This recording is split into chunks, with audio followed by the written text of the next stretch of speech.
ഒരു മുസ്ലിമായ ചുണക്കുട്ടിയുടെ ഒരു വീഡിയോ സമൂഹമാധ്യമങ്ങളിൽ വലിയ രീതിയിൽ വൈറലായി മാറുകയാണ്. സകല സംഘികളെയും വിറപ്പിച്ച ഒരു വീഡിയോ. നമുക്കറിയാം, കഴിഞ്ഞ കുറേ കാലങ്ങളായി ഉത്തരേന്ത്യൻ സംസ്ഥാനങ്ങളിൽ കണ്ടുവരുന്ന ഒരു കാഴ്ചയാണ് മുസ്ലിമീങ്ങളെ കൊണ്ട് നിർബന്ധിച്ചുകൊണ്ട് ജയ് ശ്രീറാം വിളിപ്പിക്കുന്ന ഒരു പ്രവണത.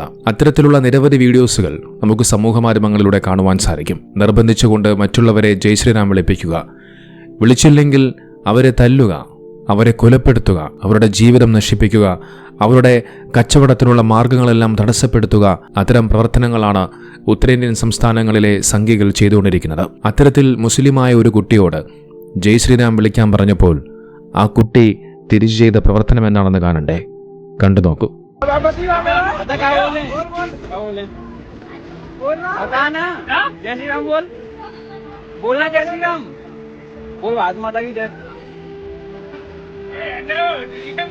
अब बता क्या कह रहे हो? क्या बोलूं? चलो गाइस, तो ये बोल रहा है अभी लेके जा रहा है, पता ना कहाँ पर है।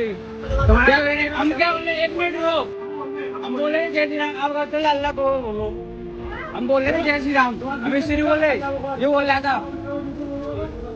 वीडियो क्या रहा हूँ ना, आपको क्या मतलब जो भाई बोलते ना कि हिंदू हमारे यहाँ का बढ़िया है, देख लो ये साला सिकंदरा को मुल्ला है, इतने को छोड़ने के बाद फिर भी इतनी अकड़ दिखा रहा है।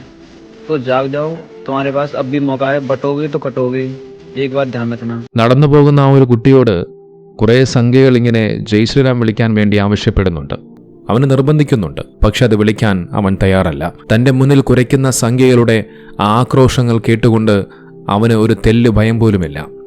അവൻ നട്ടല് നിവർത്തിക്കൊണ്ട് തന്നെ നല്ല ഒന്നാം ദിനം ചുണക്കുട്ടിയായി തൻ്റെ ഇടത്തോടുകൂടി നടന്നു പോകുന്ന മനോഹരമായ ഒരു കാഴ്ച. ഇതുപോലെയുള്ള വർഗീയവാദികളോട് യഥാർത്ഥത്തിൽ പ്രതികരിക്കേണ്ടത് ഇങ്ങനെയാണ്.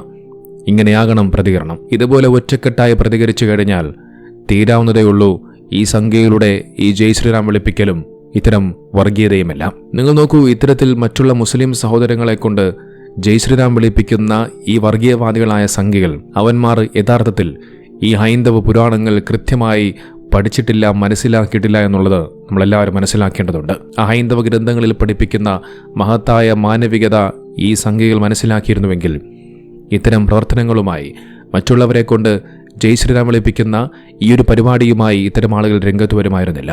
നോക്കൂ, നിങ്ങൾക്ക് ഞാനൊരു വീഡിയോ കാണിക്കാം. ഒരു മുസ്ലിം സഹോദരനും അതോടൊപ്പം ജയ് ശ്രീറാം വിളിക്കാൻ വന്ന ഒരു സംഘിയും തമ്മിലുള്ള ഒരു സംവാദത്തിൻ്റെ വീഡിയോ. ജയ് ശ്രീറാം വിളിപ്പിക്കാൻ വന്ന ആ സംഘിയോട് ആ മുസ്ലിം സഹോദരൻ ആ ശ്രീരാമന്റെ മുത്തച്ഛൻ്റെയും മുത്തശ്ശിയുടെയും പേരെന്താണെന്ന് ചോദിച്ചപ്പോൾ ആ സംഖ്യ പറഞ്ഞ മറുപടി ഒന്ന് കേൾക്കണ്ടേ? കണ്ടു നോക്കൂ. राम जी का दादा का नाम बता. राम जी का दादा का नाम. राम जी का दादा का नाम था दशरथ के पिता का नाम क्या था? रघु थे. गलत बोल रहा है. अर्थ नाम था उनका. अर्थ. उनकी दादी का नाम बताइए. राम जी का पता तो लीजिए. इसने टिप्पणी आप राम जी का दादी का नाम बता. दादी का नाम बता. दादी का नाम बोलते हो इसलिए मैंने बोला. कट्टर हिंदू लिख के रखा है. तुझे नॉलेज होना चाहिए नहीं चाहिए. का नाम क्या पता है? और दिमाग पे बैठा लो. उनकी दादी का नाम है इंदुमती. ठीक है.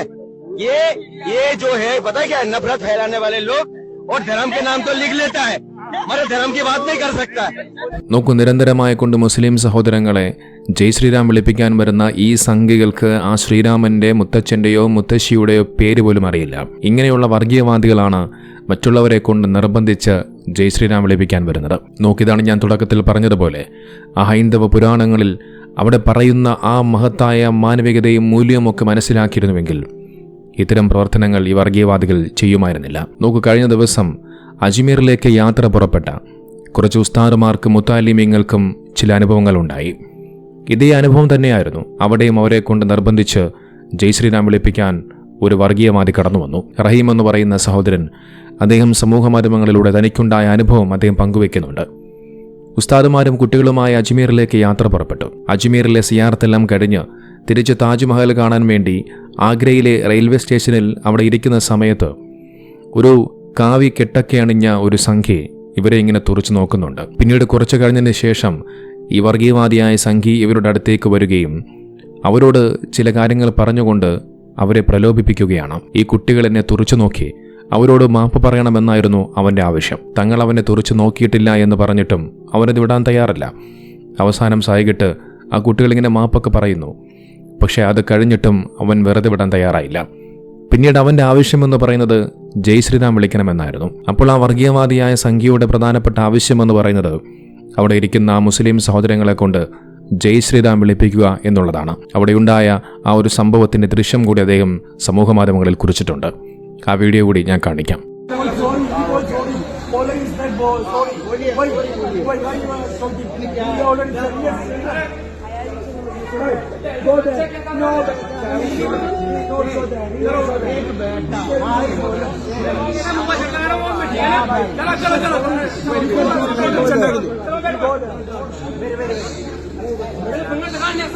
നോക്കൂ, ലോകത്തുള്ള ഹൈന്ദവ സഹോദരങ്ങൾ അവർ വളരെയധികം ബഹുമാനത്തോടുകൂടി കാണുന്ന ഒരു മഹത് വ്യക്തിയാണ് ശ്രീരാമൻ എന്ന് പറയുന്നത്.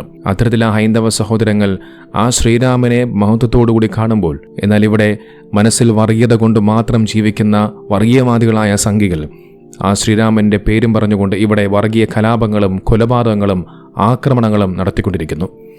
ശ്രീരാമൻ എന്ന് പറയുന്ന മഹത് വ്യക്തിയുടെ പേര് തന്നെ ഇത്തരം വർഗീയവാദികൾ കളങ്കപ്പെടുത്തുകയാണ്. ശ്രീരാമനോടുള്ള അതിയായ സ്നേഹം കൊണ്ടോ ആ ബഹുമാനം കൊണ്ടോ ഒന്നുമല്ല, നേരെ മറിച്ച് ആ ശ്രീരാമൻ്റെ പേരും പറഞ്ഞുകൊണ്ട് ഇവിടെ രാഷ്ട്രീയ മുതലെടുപ്പ് നടത്തുക എന്നുള്ളത് മാത്രമാണ് ഇത്തരം വർഗീയവാദികളുടെ പ്രധാനപ്പെട്ട ഉദ്ദേശമെന്ന് പറയുന്നത്. നോക്കൂ, ഇന്ന് ഉത്തരേന്ത്യൻ സംസ്ഥാനങ്ങളിൽ ആക്രമണത്തിന് ഉപയോഗിക്കുന്ന വാക്ക്, കൊലപാതകത്തിന് ഉപയോഗിക്കുന്ന വാക്ക് ജയ് ശ്രീറാം എന്നാണ്. മറ്റുള്ളവരെ കൊലപ്പെടുത്താൻ മാരകായുധങ്ങൾ നൽകുമ്പോൾ അവിടെയും ഉപയോഗിക്കുന്ന വാക്ക് ജയ് ശ്രീറാം എന്നാണ്. നോക്കൂ, ദൈവത്തിൻ്റെ പേരും പറഞ്ഞുകൊണ്ട് ഇത്തരം ആക്രമണങ്ങൾ ചെയ്യുന്നവർ ആരായിരുന്നാലും അവൻ നല്ല ഒന്നാന്തരം തീവ്രവാദി തന്നെയാണ്. അല്ലാഹു അക്ബർ എന്ന് വിളിച്ചുകൊണ്ട് ഒരു മനുഷ്യനെ കൊലപ്പെടുത്തിയാലും അവനും നല്ല ഒന്നാന്തരം തീവ്രവാദി തന്നെയാണ്. ലോകത്തുള്ള ഒരു മതവും ഒരു ദൈവവും മറ്റുള്ള മനുഷ്യനെ ആക്രമിക്കാനോ കൊലപ്പെടുത്താനോ പറയുന്നില്ല. എല്ലാ മതങ്ങളും മനുഷ്യത്വവും മാനവികതയും തന്നെയാണ് പഠിപ്പിക്കുന്നത്. നിങ്ങൾക്കറിയാം ബാബരി മസ്ജിദ്. ആ ബാബരി മസ്ജിദ് തകർക്കപ്പെട്ടതും ഇതേ ശ്രീരാമൻ്റെ പേരും പറഞ്ഞുകൊണ്ടായിരുന്നു. നൂറ്റാണ്ടുകളായി മുസ്ലിം സഹോദരങ്ങൾ അള്ളാഹുവിനു വേണ്ടി സുജൂദ് ചെയ്ത ആ ഒരു ഭവനം ഒരു നാൾ തകർക്കപ്പെടുന്നു. അതിന് കാരണമായിക്കൊണ്ട് ആ പള്ളി പൊളിച്ചവരും പള്ളി പൊളിക്കാൻ ആഹ്വാനം ചെയ്തവരും പറഞ്ഞു വച്ച ന്യായം, ആ പള്ളി അത് ശ്രീരാമൻ്റെ ക്ഷേത്രമായിരുന്നു എന്നുള്ളതാണ്. ശ്രീരാമൻ്റെ ക്ഷേത്രം പൊളിച്ചുകൊണ്ടാണ് ബാബരി മസ്ജിദ് നിർമ്മിച്ചു എന്നുള്ളതാണ്. ഈ ഒരു കാര്യം പറഞ്ഞു വെക്കുമ്പോൾ ഈ ഒരു വിഷയത്തെക്കുറിച്ച് മനോഹരമായി പറഞ്ഞു വെച്ച ഒരു ഉസ്താദിന്റെ വാക്കുകളുണ്ട്. അത് നിങ്ങൾ ഓരോരുത്തരും കേൾക്കേണ്ട വാക്കുകളാണ്. നമ്മൾ ആരുടെയും ആരാധനാലയങ്ങളുടെ ഭൂമി പിടിച്ചെടുത്തിട്ട് പള്ളി വെക്കുന്ന ശൈലിയുള്ളവരല്ല. നമ്മുടെ ചരിത്രം അങ്ങനെയല്ല. എന്ന് മാത്രമല്ല, ഒരാളിന്റെ പിടിച്ചെടുത്ത ഭൂമിയിൽ ആരാധന നിർവഹിച്ചാൽ ആ ആരാധനയുടെ വിധി തന്നെ മറ്റൊന്നാണ് എന്ന് പറയുന്നവരാണ് നമ്മൾ. ഒരാളുടെ അനുവാദമില്ലാതെ ഒരാളുടെ വസ്ത്രം എടുത്തിട്ടോ ഒരാളുടെ ഭൂമിയിലോ കടന്നു കയറി ആരാധന നിർവഹിക്കുന്നവരല്ല. ആ ആരാധന തെറ്റാണ് എന്ന് തീർത്തു പറഞ്ഞവരുണ്ട്. സ്വീകരിക്കപ്പെടുമോ ഇല്ലയോ എന്ന് വളരെ വിശാലമായി ചർച്ച ചെയ്തവരുണ്ട്. അതുകൊണ്ടാണ് നമ്മൾ ഇന്നും പറയുന്നത് രാമൻ ജനിച്ച ഭൂമിയിൽ മുസ്ലിങ്ങൾ പള്ളി വെച്ചിട്ടില്ല. നമ്മുടെ നാട്ടിലെ പുതിയ വിവാദം അതാണല്ലോ. അവിടേക്ക് ചെല്ലുമ്പോൾ എനിക്ക് ഇപ്പോഴും തോന്നുന്നത്, രാമായണം വായിക്കുമ്പോൾ നമ്മൾ പഠിക്കുന്ന ഒരു രാമനുണ്ട്, നീതിമാനായ സദ്ഗുണ സമ്പന്നനായ. വാൽമീകി മഹർഷി അങ്ങനെയാണ് നാരദനോട് പറഞ്ഞത്. എല്ലാ ഗുണങ്ങളും ഒത്തുണങ്ങിയ പുരുഷോത്തമൻ, മാതൃകാ പുരുഷോത്തമനായ മര്യാദ രാമനായ ഒരു രാമനുണ്ട്. ആ രാമൻ ഒരിക്കലും അയോധ്യയിലെ തകർക്കപ്പെട്ട ദേവാലയങ്ങളുടെ മേളിൽ കെട്ടിപ്പടുക്കുന്ന ആ ഭൂമിയിൽ ഉണ്ടാകുമെന്ന് വിശ്വസിക്കാൻ പറ്റില്ല. രാമായണം വായിക്കുന്നവർക്ക് വിശ്വസിക്കാൻ പറ്റില്ല. അത്ര നീതിമാനായിരുന്നു രാമൻ. തന്റെ വാക്ക് പാലിക്കുന്നതിന് വേണ്ടി ത്യാഗം ചെയ്ത ആരാധന, തന്റെ അധികാരം വിട്ടെറിഞ്ഞിട്ട് ഓടിപ്പോയ മനുഷ്യൻ കാട്ടിലേക്ക് പോയി. ഞാൻ വിശാലമായ ചരിത്രത്തിലേക്ക് കിടക്കില്ല. ഒരു വാക്ക് പാലിക്കുന്നതിന് വേണ്ടി ദശരഥന്റെ മകനായ രാമൻ കാട്ടിലേക്ക് പോയി. അദ്ദേഹത്തിന്റെ സഹോദരനായ ഭരതനായിരുന്നു രാജ്യം ഭരിക്കേണ്ടത്. ഭരതൻ വന്നപ്പോ ആ അധികാര സ്ഥാനത്തിരിക്കാൻ ഏറ്റവും കൂടുതൽ അർഹതപ്പെട്ടയാളായ രാമൻ അവിടെ ഇല്ല. ഭരതൻ പറഞ്ഞു, അദ്ദേഹത്തിന്റെ ഹൃദയം പ്രയാസങ്ങൾ കൊണ്ട് വിങ്ങി, എന്റെ സഹോദരൻ കാട്ടിലേക്ക് പോയി. ഞാനിവിടെ ഇരിക്കേണ്ട ആളല്ല. പ്രയാസങ്ങൾ കൊണ്ട്, സങ്കടങ്ങൾ കൊണ്ട് വീർപ്പുമുട്ടി ഭരതൻ. ആരെങ്കിലും ഒക്കെ രാമക്ഷേത്രത്തിന്റെ ഉദ്ഘാടനത്തിന് പോകുന്നെങ്കിൽ ഭരതനാകാനാണ് നമുക്ക് പറയാനുള്ളത് അവരോട്. അദ്ദേഹം അയോധ്യയ്ക്ക് പുറത്തൊരു മുനിയായി ജീവിച്ചു എന്നാണ് ചരിത്രം. വിശാലമാണ്. രാമായണത്തിലേക്ക് പ്രവേശിച്ചാൽ അങ്ങനെയൊക്കെ കാണാം. പലപ്പോഴും ആരാധനാമൂർത്തികളെ മിസ്യൂസ് ചെയ്യാണ് ലോകം ചെയ്യാറുള്ളത്. തീവ്രവാദത്തിന്റെ പേരിൽ, ഭീകരവാദത്തിന്റെ പേരിൽ അവരുടെയൊക്കെ പേരുകളെ എടുത്തിട്ട് വെറുതെ ഉപയോഗിക്കാം. നീതിമാനായ മനുഷ്യൻ, അദ്ദേഹത്തിന്റെ ഭരണകാലത്ത് ഒരു പെണ്ണ് പോലും അവിടെ വിധവയായിട്ടില്ല. അദ്ദേഹത്തിന്റെ ഭരണകാലത്ത് ഒരാളിന്റെയും ഒരു വൃദ്ധന്റെയും കണ്ണുനീര് വീണിട്ടില്ല. അതായിരുന്നു അദ്ദേഹത്തിന്റെ ഭരണമെന്ന് വേദങ്ങൾ നമുക്ക് പഠിപ്പിച്ചു തരുന്നുണ്ട്. ഈ മനുഷ്യരെയൊക്കെ വേദങ്ങളിൽ നടത്തി മാറ്റുക. നമ്മൾ നേരത്തെ പറയുന്നത് പോലെ ചാവേറാക്രമണം നടത്തിയിട്ട് അള്ളാഹു അക്ബർ എന്ന് വിളിക്കാം, ഭീകരാക്രമണം നടത്തിയിട്ട് അള്ളാഹു അക്ബർ എന്ന് വിളിക്കാം. സന്ദർഭങ്ങളിൽ നിന്ന് നടത്തി മാറ്റിയെടുത്തിട്ട് മതനിയമങ്ങൾ ഉപയോഗിക്കുന്ന ആളുകളുടെ കാലത്ത് പഠിച്ചിരിക്കേണ്ട ഒരു ചരിത്രമാണ്. അയോധ്യ നീതിമാനായ ഒരു മനുഷ്യന്റെ ഇടമാണെങ്കിൽ തീർച്ചയായും അയോധ്യയിലൂടെ ഉണ്ടാകുന്ന ക്ഷേത്രത്തിൽ രാമനില്ല. ആ രാമൻ ഇന്നും നീതി തേടി കാട്ടിലൂടെയോ ആയിരിക്കും എന്നാണ് എനിക്ക് പറയാം. കേട്ടില്ല അദ്ദേഹത്തിന്റെ വാക്കുകൾ. ലോകത്തുള്ള ഹൈന്ദവ സഹോദരങ്ങൾ വളരെയധികം ആദരവോടുകൂടി കാണുന്ന, ആരാധിക്കുന്ന ആ ഒരു മഹാപുരുഷനെ ഇതുപോലെയുള്ള വർഗീയവാദികൾ സമൂഹത്തിന് മുന്നിൽ, ലോകത്തിന് മുന്നിൽ നാണം കെടുത്താനുള്ള അവസരങ്ങൾ ഉണ്ടാക്കി വെക്കുന്നു. ആ ശ്രീരാമന്റെ പേരും പറഞ്ഞുകൊണ്ട് വർഗീയ ലഹളകളും കലാപങ്ങളും ഉണ്ടാക്കാൻ ശ്രമിക്കുന്നു. ആ ശ്രീരാമന്റെ പേരുപയോഗിച്ചുകൊണ്ട് ഇവിടെ രാഷ്ട്രീയ മുതലെടുപ്പ് നടത്താൻ ശ്രമിച്ചുകൊണ്ടിരിക്കുന്നു.